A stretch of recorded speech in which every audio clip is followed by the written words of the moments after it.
Միքայել Սրբազանը խեղճի կալանավոր է եւ քաղաքական պատանդ, ներկա ապազգային հակահայկական թուրքամետ, իր իսկ խոսքով կոշիկներ լիզող իշխանությունների կողմից։ Այսօրվա ոչ բարով հայկական իշխանություններին ներկայացնողը,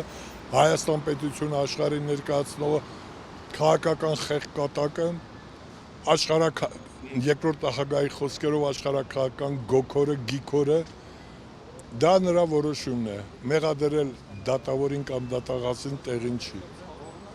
Արդյոք նրանից վախենում էին, որ հասարակությունը նրա հետևից կգնա։ Միանշանակ Միքայել Սրբազանը ուներ շատ մեծ հեղինակություն հայության շրջանում, առավել եւս Շիրակի դաշտավայրում եւ գալիք